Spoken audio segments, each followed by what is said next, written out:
The weird circle. In this cave by the restless sea, we are met to call from out of the past stories, strange and weird. Bellkeeper, toll the bell, so that all may know we are gathered again in the weird circle.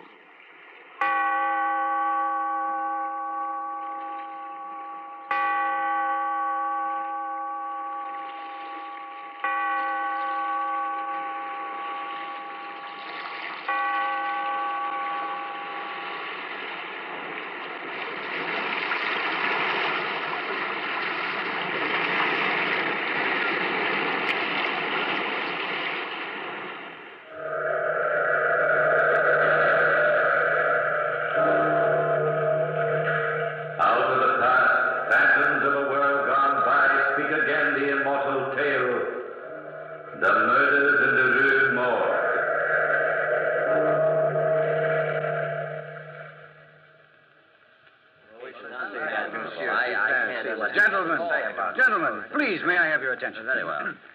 I didn't ask you to come to my humble apartment tonight to endeavor to stun you with my superior knowledge of crime and criminals. I've asked you here only to prove to you that the murders in the Rue Morgue present no great insoluble mystery. Monsieur Dupin, if you think the case is so obvious, tell me, who is the murderer? He will be here shortly, Monsieur le Prefect of Police. Here? Who is it? The murderer here? Gentlemen, I give you my word as a man of honor that he will be here in my apartment at precisely 10 o'clock this evening. How can you be so sure? I have asked him to come.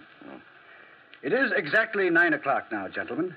And in the hour remaining to us before we meet the murderer, I shall explain to you as simply as I can how I managed to arrive at my conclusion. Yes, do, Monsieur Dupin. I'm always interested in guesswork. Guesswork, my dear fellow? This is not guesswork. No? Now, gentlemen, let us retrace the case. The story begins, if I'm not mistaken, with Madame L'Espanaye and her daughter Camille on the afternoon of December 16th, 1841. Well, of course, you're correct so far anyway, Dupin. I bow, Monsieur le Prefect. Madame L'Espanaye and her daughter Camille entered the Bank of France at precisely 2:45 in the afternoon to transact important business. Ah, Madame L'Espanaye, I've been waiting for you. So good of you, Monsieur Le Bon. Have you met my daughter, Camille? I don't think I've had the pleasure. How do you do, mademoiselle? How do you do, Monsieur Le Bon? Are you quite sure, Madame L'Espanaye, that you wish to withdraw all this money at this time? Quite positive. But 4,000 francs is a great deal to keep about one's household, Madame. I'm quite aware of the danger involved, Monsieur Le Bon. But if the bank keeps this withdrawal quiet, nobody else need know that I have a sum of money in the house. Well, things do get about, Madame. There's no use inviting unnecessary danger. The danger is my problem, Monsieur Le Bon. I think we'd better let the matter drop at that. Have you any protection against possible thievery at home, Madame? No, monsieur, but Mama and I have protection enough. We bolt and lock our doors. It's absolutely impossible for anybody to enter the house unless he should break the door down. But does any male protector live in the house? My husband died many years ago. Madame misunderstands me. I'm only asking these questions for your own good. Two unprotected women living alone in a large house can invite trouble. That is our problem. If Madame insists. And I do insist. Very well, Madame. I have the money here. I myself will see you both home to ensure safe delivery. But let me warn you now. The minute you arrive in your home on the Rue Morgue, the Bank of France resigns all future responsibility. We understand, Monsieur Le Bon. We understand perfectly. Interesting that it's fall. So, gentlemen, the first step in this little tragedy was completed. Madame L'Espanaye and her daughter insisted on taking the money home from the bank. Monsieur Le Bon drove them in his carriage to their house, the large, bleak house, number 12, Rue Morgue. When they arrived there, Monsieur Le Bon looked about for the gendarme who was in charge of that particular block.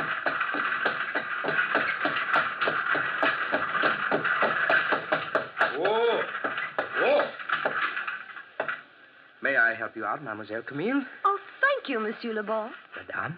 Thank you. Thank you.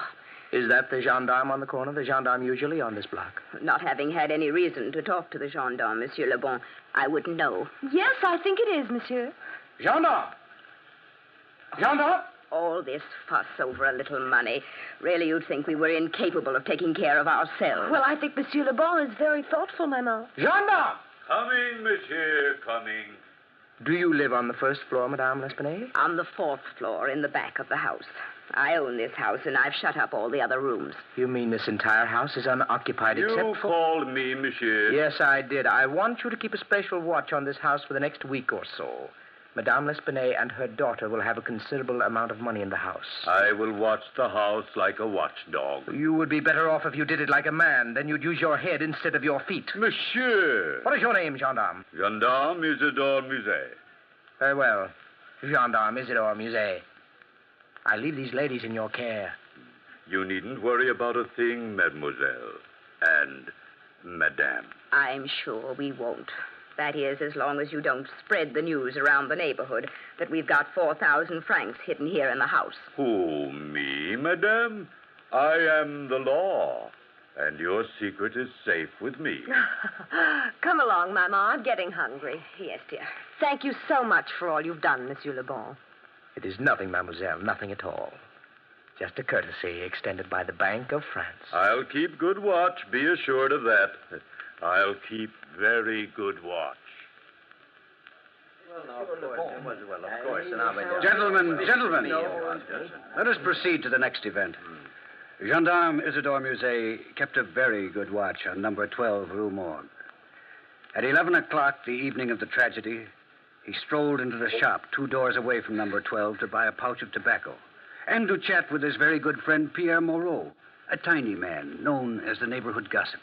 Good evening, friend Isidore. Good evening. Evening. I've been waiting for you. Yes, I've been waiting for you. You usually drop in at 9 o'clock. And I said to myself, as I sat here waiting for you, I said, where's my good friend Isidore? It's been a busy evening this evening. That's what I said to myself.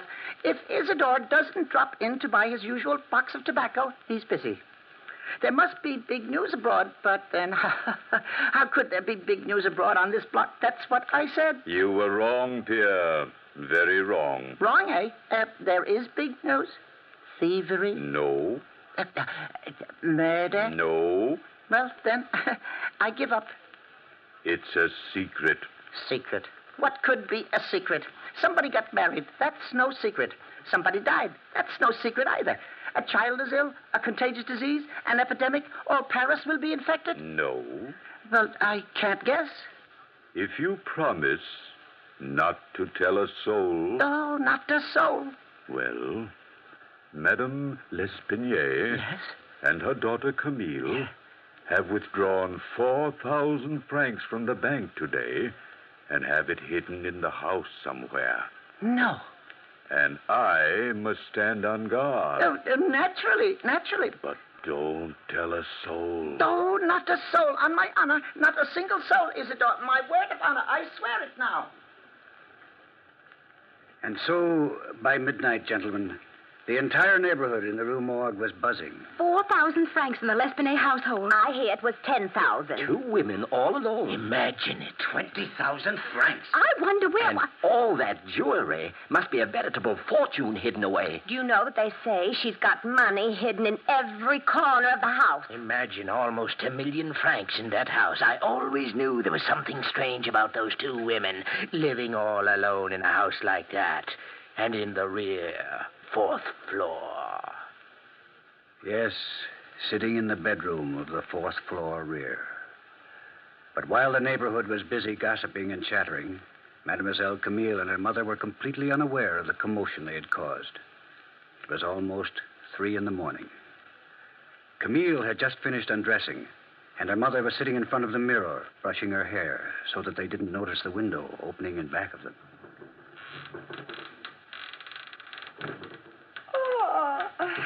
I'm so tired, Maman. Poor Camille. It's been a very busy day. You know, I thought that Monsieur Le Bon was very nice. He seems fairly affable. Oh, Maman, fairly affable. I thought he was perfectly charming. So concerned over us. No man ever gets that concerned over me. Must have been you, darling. All men see... Maman! Maman, look in the mirror. Stay calm, Camille. Don't Mama, move. he's got a razor in his hand. Don't move, Camille. Mama, quick. Let's hide. He's coming closer. Where, Camille? Where shall we go? Into the closet, Mama. Quickly, Mama, into the closet. Close the door. Mama, he'll break the door down. He'll break the door down, Mama. Watch out, Camille. He's breaking it down. Help me, Mama. Help me.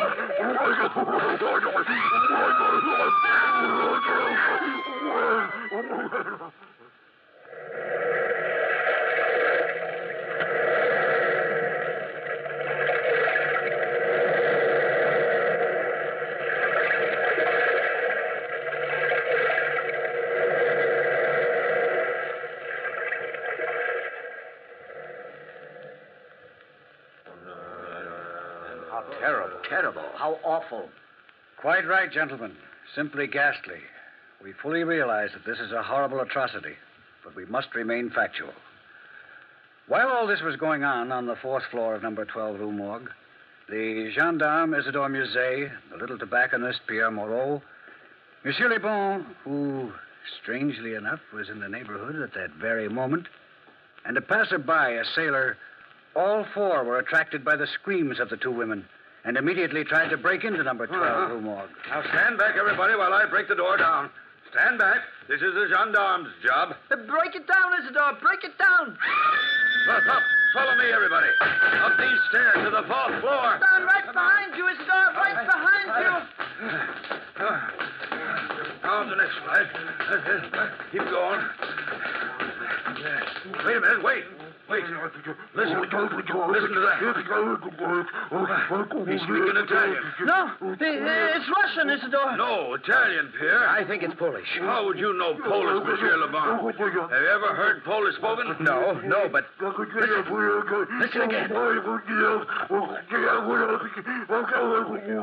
I think it's Dutch he's speaking. Dutch, Polish, Italian, Russian. And none of you know what you're talking about.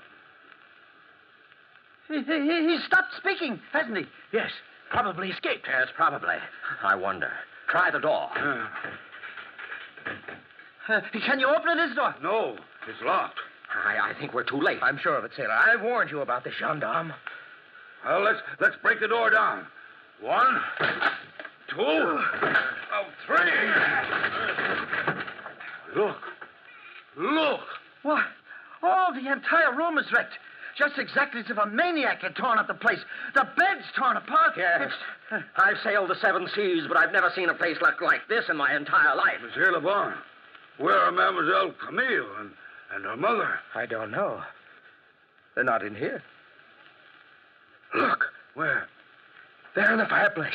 Oh. It's Mademoiselle Camille. Dead. Yes. Dead. Poor girl. Here, help me, somebody. Yes, well. Help me lift her up. Look out this window. Huh? The old woman is lying in the courtyard below. The sailor's right. Absolutely right. She's lying in the courtyard below, dead as a dead fish. Oh, probably twice as dead. Somebody is guilty of this. Somebody. And as a member of the Paris police, I mean to find out who that guilty person is. Yes, gentlemen. Isidore Musée, gendarme, swore up and down that he would find the murderer.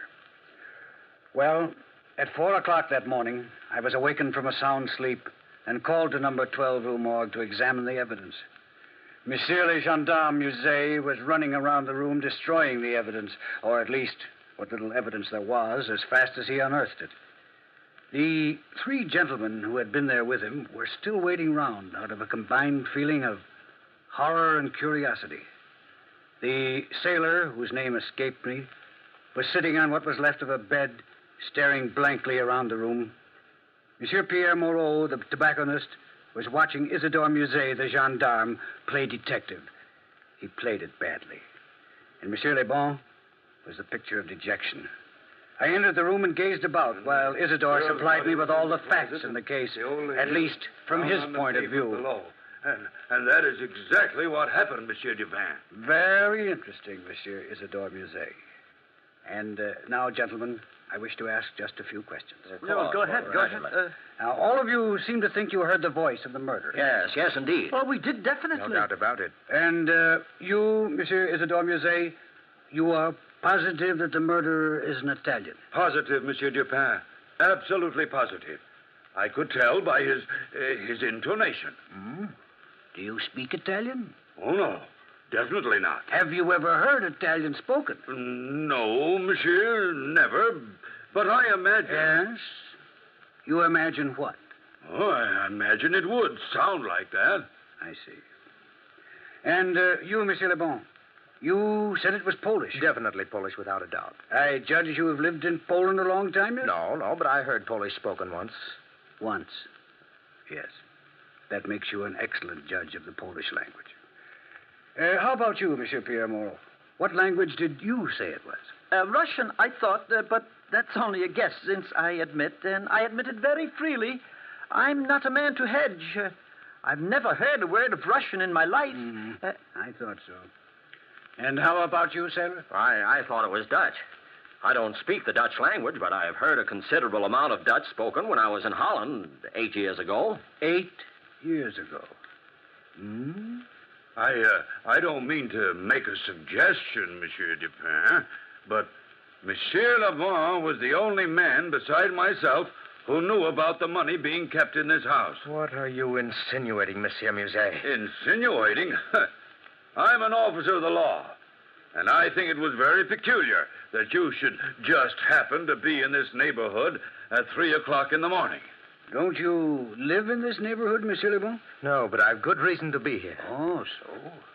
Suppose you tell us. Well, I was worried about Mademoiselle Camille. I was rather attracted to the young lady. And, well, I had a feeling that there would be trouble over the money.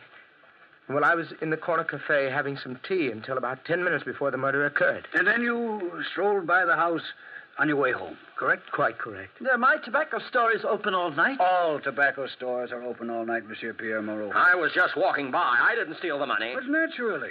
Nobody stole the money. It's in the safe behind this wall. Huh? Are you positive, Monsieur Dupin? Perfectly obvious that the money hasn't been touched. These murders were far too cruel to be instigated by man's greedy desire for financial reward. Here, let me open the safe and show you. I happen to know an interesting combination that will open any safe. I should have been a thief. So, there. That ought to open it. Oh, it did. Naturally. Now, look. There's the 4,000 francs, safe and snug as a 4,000 franc group of notes should be. Well, perhaps Monsieur Le Bon was interrupted in the midst of his thievery. Perhaps he didn't have time to finish. Well, nonsense. Monsieur Le Bon was with you when you walked up the stairs. Well, an accomplice, perhaps. No, Monsieur Isidore Musée. Let me show you something. Look at the fingerprints on this girl's neck. Very strong, heavy prints. And very large, too. Why, yes. The murderer must have been a giant. His hand must have been twice as large as mine, and I have a large hand as hands go. Yes. The murderer was a giant. A giant with extraordinary strength. Gentlemen, I think now I have sufficient clues. Look at this window. It's just a window. Yes, just a window with a cord on it. A broken piece of cord. Clue number 1. Clue number 2. Look at the dead girl's hand. Huh? Why? She has some hair clutched in her hand. Quite correct. And with this cord and this hair, I can find the murderer. Gentlemen, go home. Go home, get a good night's sleep, and I'll hand the murderer over to the prefect of police very soon. Monsieur Dupin, don't forget to mention that I helped you. I'm due for promotion soon. That's very extraordinary. I don't care. And so, messieurs, that is the story. And you have the facts. A piece of cord and some hair. The condition of the room, the strength of the murderer, the passion of the deed, the lack of motivation should all suggest to you the very same thing it suggested to me. Monsieur Dupin, you are talking in circles. Circles? So? You mean to say you still don't know who the murderer is? No, of course I don't know. And frankly, Monsieur Dupin, I don't think you know either. Oh, really, gentlemen. Really, gentlemen, you amaze me. Here, Monsieur le Prefect. Examine this piece of cord, if you will. What do you make out of it? A piece of cord, yes. Well, let me see. Well, it's a piece of... Well, nothing except that, it's been torn. Yes, it's been torn. Now, yes. Try to tear it yourself. Well, well, I couldn't. It's a very, very strong cord. Ah. Notice anything else? Yes, now that I look at it, it's got a very unusual knot in it. But what does an unusual knot prove? You will see what I mean presently. It's the first stroke of 10 o'clock. Any minute now, gentlemen, the murderer will enter this room. May I please ask you to extinguish all the candles in the room, all except one. Well, why, Monsieur Dupin will all be murdered. Which would be no great tragedy, but I wouldn't worry if I were you. Well, as you say, Monsieur Dupin. Extinguish the candles, gentlemen. Yes. Now we are in semi-darkness. That is fine.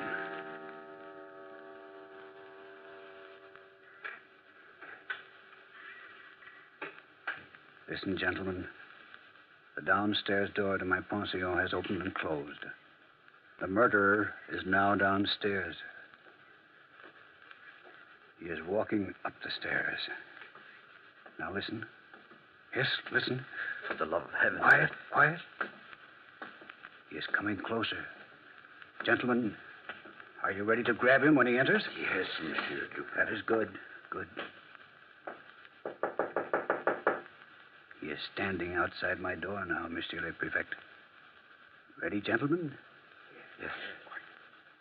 Come in. Grab him. Let me go! Let me go! Let me go! So it is you, sailor. Help the sailor to sit down. It was a trap, huh? Yeah, but this sailor doesn't look strong enough to commit these murders. Let me go! Let me go! Let me go, I say! Please don't struggle. You see, sailor, Monsieur le Prefect cannot arrest you for the murder because, although you are responsible for the crimes, you are not guilty. I'm not guilty. I'm not. I couldn't help it. Of course you couldn't. Gentlemen, it must be obvious to you now that no man murdered these two women. The only creature able to do it would be a Bornese orangutan. Orangutan? I matched these hairs I found in the dead woman's hand, and of course they belong to just such a creature. An orangutan. Yes, Monsieur Dupin is right. But tell me, how is this sailor involved? I owned the animal. Dupin put an ad in the paper saying my orangutan was captured. Oh, that's why I'm here, to claim it. But didn't you realize that Monsieur Dupin knew that the murder was an orangutan? No, I didn't think anyone could solve the murders. But I did know that whoever put the ad in the paper knew that I was the owner of the animal and that he was keeping what he thought was a perfectly innocent animal. You see, I addressed my ad personally to this sailor. This piece of cord told me a sailor owned it. There was a sailor's knot in the cord, and the knot was peculiar to those tied on Maltese vessels. Therefore, when I put the ad in the paper, I asked the sailor from the Maltese vessel, I checked on the name of the vessel from the sailing data in the paper, to come and get the beast. Well, naturally, I came to pick him up. Ah, now I see. One question I must ask, sailor. How did the orangutan get hold of a razor, and how did he manage to escape? I had the animal locked in my quarters. I captured him in Malta and brought him to this country to sell to the zoo. They're very smart, you know. For last night, when I entered my room, he was trying to shave with my razor. When I tried to chain him up, he escaped. He ran out into the streets, saw the light in number 12, Rue Morgue, climbed up the lightning rod to the ladies' apartments. Well, you know the rest. Indeed we do. Well, gentlemen, if you have any other problems you wish settled, call on me. Just call on Monsieur Auguste Dupin. Incidentally, if you'd like to see the orangutan, you'll find it safely locked up in the zoo.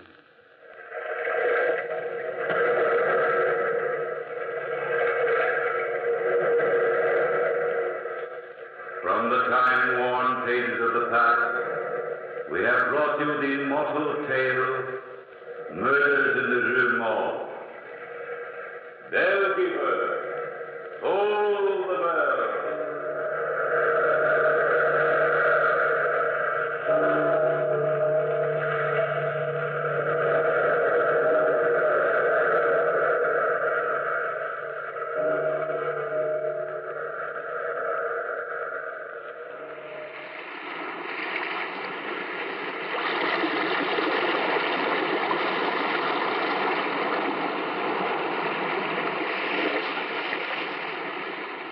From the time-worn pages of the past, we have heard another immortal tale in The Weird Circle. Bellkeeper, toll the bell.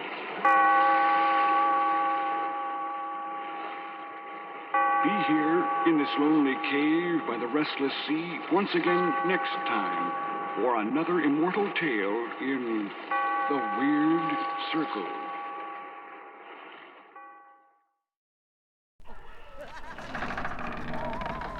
Return soon, brave listeners, to the shadows and secrets of Weird Circle, where each tale beckons you deeper into the unknown. Stay tuned for more chilling adventures from Golden Age Radio, rumble.com/c/GAR.